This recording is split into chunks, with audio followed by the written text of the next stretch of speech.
Praise the Lord. எல்லாரும் எப்படி இருக்கீங்க? நல்லா இருக்கீங்களா? எல்லாரும் நல்லா இருப்பீங்கன்னு சொல்லி ஆண்டவருக்குள்ள விசுவாசிக்கிறேன். இன்றைய காலை வேளையில் எல்லாருக்கும் என்னுடைய ஈஸ்டர் தின நல்வாழ்த்துக்களை தெரிவிக்கிறேன். இன்றைக்கி நம்ம பிறந்த நாள் திருமண நாள் காணுகிற ஒவ்வொருவருக்கும் என் அன்பின் வாழ்த்துக்கள். இன்னைக்கு சிந்தித்து தியானிப்பதற்காக எடுத்துக்கொள்ளப்பட்ட வேத வார்த்தை, உங்கள் வாழ்க்கையில் அற்புதமும் மேன்மையும் பெருக இந்த ஒரு ஜெபம் போதும். ஆம் பிரியமானவர்களே, உங்கள் வாழ்க்கையில் அற்புதம் வேணும், ஒரு மேன்மை நம்ம வாழ்க்கையில் கிடைக்கணும் அப்படின்னு சொல்லி எல்லாம் நம்ம நெடுங்காலமாக ஆசைப்பட்டிருப்போம், விரும்பியிருப்போம். அது கிடைக்காத பட்சத்தில் மனசு சோர்ந்து போய் நீங்கள் இந்த வீடியோவை பார்த்துட்டு இருக்கலாம். உங்களை பார்த்து தான் சொல்கிறாரு, உங்கள் வாழ்க்கையில் அற்புதமும் மேன்மையும் கிடைக்க இந்த ஒரு ஜெபம் போதும்.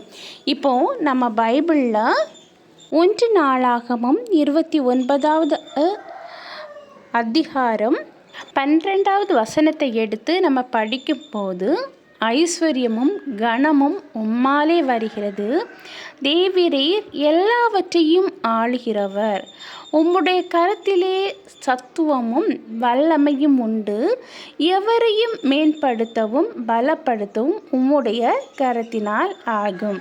பாருங்க, இதில் லாஸ்ட் உள்ள சென்டென்ஸை நீங்கள் பாருங்கள். எவரையும் மேம்படுத்தவும் பலப்படுத்தவும் உம்முடைய கரத்தினால் ஆகும். நம்ம சிலரது வாழ்க்கையை பார்த்திங்கன்னா, வாழ்க்கையில் ஒரு மேன்மையே இருக்காது, ஒரு ஐஸ்வர்யமே இருக்காது. ஐயோ, என்னுடைய வாழ்க்கையில் நான் எந்த தொழிலை பண்ணினாலும் எனக்கு நஷ்டம்தானே வருது, என் வாழ்க்கையில் எந்த ஒரு மேன்மையும் பார்க்க முடியலையே அப்படின்னு சொல்லி கவலையோடு நீங்கள் இருக்கலாம். ஆனால் ஆண்டவர் நினைச்சாருன்னா உங்களை கண்டிப்பாக மேன்மைப்படுத்தவும் முடியும், பலப்படுத்தவும் முடியும். ஏன்னா அவர் நம்ம வாழ்க்கையில் என்னது செய்யணும் அப்படின்னு சொல்லி சித்தமாக இருக்கிறாரோ அதை கண்டிப்பாக செய்து முடிப்பார். இன்றைக்கி உங்கள் வாழ்க்கையில் ஒரு மேன்மை இல்லாமல் எல்லாராலும் நீங்கள் அவமதிக்கப்பட்ட நிலைமையில், கூனி குறுகி எல்லாராலும் வெறுக்கப்பட்டு ஒதுக்கப்பட்ட நிலைமையில் நீங்கள் இருந்துட்டு இருக்கீங்களா? உங்கள் ஒதுக்கப்பட்ட உங்களை ஆண்டவர் நேசிக்கிறாரு. ஏன்னா திக்கற்ற பிள்ளைகளுக்கு தகப்பன் அவர் அப்படின்னு சொல்லியிருக்கு பைபிளில் வேத வசனம். ஆண்டவருக்கு, அதாவது உங்கள் வாழ்க்கையில் யாருமே இல்லை, நான் மட்டும்தான் இருக்கிறேன், எல்லாரும் இருந்தாலும் என்னை ஒதுக்குன நிலைமையில தான் நான் இருக்கிறேன் அப்படின்னு சொல்லி நீங்கள் இருந்துட்டு இருக்கீங்களா? நீங்கள் திக்கற்ற நிலைமையில் இருக்கீங்களா? உங்களை ஆண்டவர் நேசிக்கிறாரு. உங்களுக்கு தகப்பனாக இருந்து உங்கள் வாழ்க்கையை மேன்மைப்படுத்த அவர் ஆயத்தமாக இருக்கிறாரு.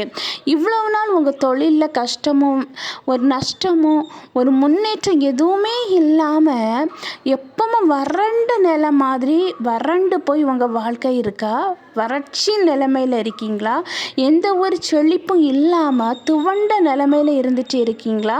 உங்கள் வாழ்க்கையை செழிப்பாக மாற்ற, உங்கள் வாழ்க்கையை ஒரு ஆசீர்வாதமான வாழ்க்கையாக மாற்ற, உங்கள் வாழ்க்கையை ஒரு மேன்மை பொருந்திய வாழ்க்கையாக மாற்ற உங்களை பலப்படுத்த ஆண்டவராகிய இயேசு கிறிஸ்து இருக்கிறாரு.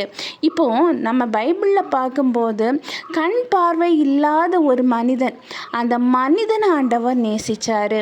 எல்லாராலும் ஒதுக்கப்பட்ட அவனை நேசிச்சாரு. கண் பார்வை இல்லாததுனால அந்த மனிதனுடைய மனநிலை எப்படி இருந்திருக்கோன்னு கொஞ்சம் யோசித்து பாருங்க. அவரால் ஒரு இடத்துலேருந்து இன்னொரு இடத்துக்கு போகிறதுக்கே கஷ்டமாக இருந்திருப்பாங்க. ஆனாலும் ஆண்டவர் அவங்கள நேசித்து அவருக்கு கண் பார்வையை கொடுத்தாரு. அதே போல் எல்லாராலும் ஒதுக்கப்பட்ட நிலைமையில் இருக்கிற ஒவ்வொருவரையும் ஆண்டவர் நேசிக்கிறாரு. வியாதியின் கஷ்டத்தில் இருந்து நீங்கள் கண்ணீரோடு இந்த வீடியோ பார்த்துட்ருக்கீங்களா? என்னுடைய வியாதி எப்படியப்பா சரியாகும் அப்படின்னு சொல்லி நீங்கள் வேதனையோடு இருக்கீங்களா? உங்கள் மன வேதனையை, உங்கள் மன குமுறலை ஆண்டவர் அறிஞ்சிருக்கிறாரு. வாழ்க்கையில் போராட்டத்தின் மத்தியில் இருக்கிற உங்களை நேசித்து உங்கள் வாழ்க்கையில் ஒரு அற்புதத்தை ஆண்டவர் செய்வார்.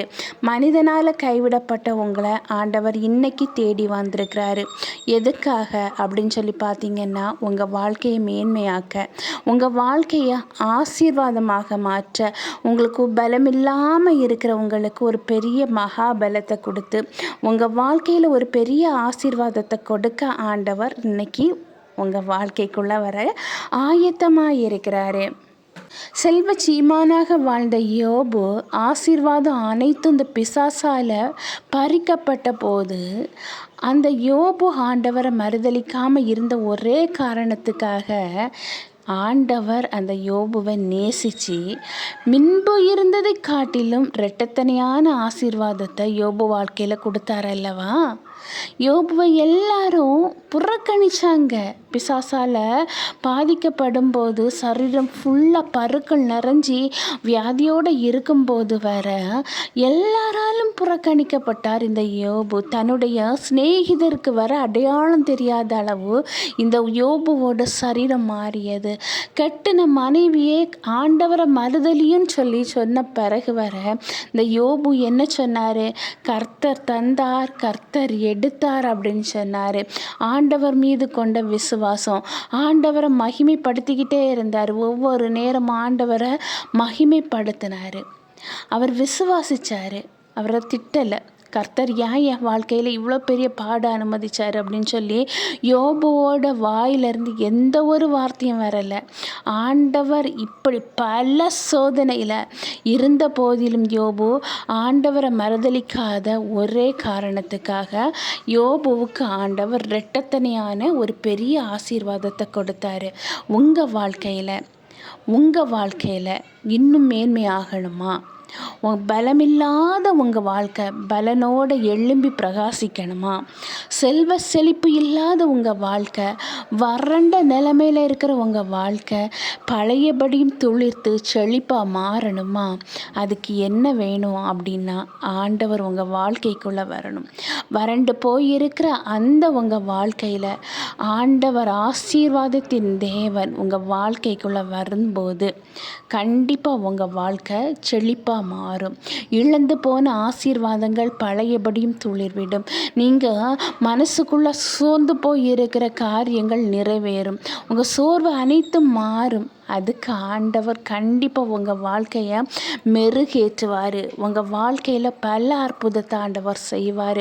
அப்பா, நீங்கள் எங்கள் வாழ்க்கைக்குள்ளே வாங்கப்பா, உங்கள் வருகை எங்களுக்கு முக்கியம் ஆண்டவரே. உங்கள் கரை எங்கள் வாழ்க்கைக்குள்ளே வரணும். நீங்கள் எங்கள் இருதயத்துக்குள்ளே வரணும். நாங்கள் இருக்கிற ஒவ்வொரு இடத்துலையும் நீங்கள் இருக்கணும் ஏசப்பா.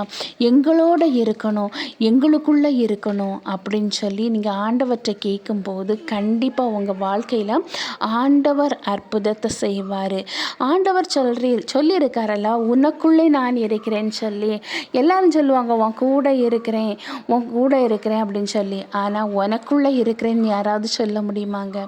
நம்ம ஆண்டவர் சொல்கிறாரு, உனக்குள்ளே நான் இருக்கிறேன் மகனே, உனக்குள்ளே நான் இருக்கிறேன் மகளே. இன்றைய நாளில் கல்வாரி சிலுவையில் இரத்தத்தை சிந்தி மரித்து 3ஆம் நாளில் உயிரோடு எழும்பின பரிசுத்த ஆவியானவர் உனக்குள்ளே நான் இருக்கிறேன், எதுக்காக கலங்குகிறாய், நான் உன் கூட இருக்கிறேன்னு சொல்கிறாரு.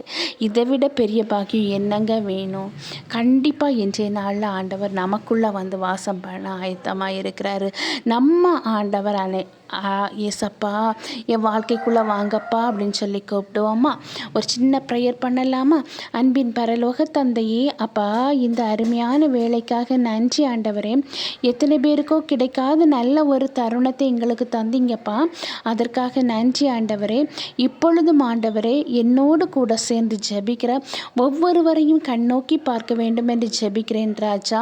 வாழ்க்கையில் அப்பா செழிப்பு இல்லாமல் வறண்டு போய் இருக்கிற வாழ்க்கையில் ஒரு மேன்மையை கொடுத்து, பலனற்று இருக்கிற அந்த வாழ்க்கையில் ஒரு பலத்தை கொடுத்து அப்பா நீங்கள் ஆசீர்வதிக்க வேண்டும் என்று ஜெபிக்கிற ஆண்டவரே.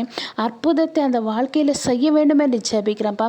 பரிசுத்த ஆவியானவரே, ஒவ்வொருவருடைய வாழ்க்கையில் அப்பா நீங்கள் செல்ல வேண்டும் என்று ஜெபிக்கிறப்பா. உங்கள் கரம் ஒவ்வொருவருடைய மேலும் அப்பா இருக்க வேண்டும் என்று ஜெபிக்கிறேன். ஒவ்வொருவருக்குள்ளும் அப்பா நீங்கள் வாசம் பண்ண வேண்டும் என்று ஜெபிக்கிறேன். ஒவ்வொருவரையும் தாழ்த்தி உம்முடைய கரத்திலே ஒப்படைக்கிறேன். நீங்கள் பொறுப்படுத்தி வழி நடத்தி செல்லுங்க. மீட்பர் இயேசுவின் மூலம் ஜெபங்கேளும் அன்பு நிறைந்த பரம தந்தையே, ஆமேன் ஆமேன். கர்த்தர் உங்கள் ஜெபத்தை கேட்டிருக்கிறாரு. கண்டிப்பாக உங்கள் வாழ்க்கையில் ஒரு பெரிய பலனை தந்து உங்கள் வாழ்க்கையை மேன்மைப்படுத்துவார். கர்த்தர் தாமே இவ்வார்த்தைகளை ஆசீர்வதிப்பாராக. ஆமேன் ஆமேன். ஹல்லேலூயா.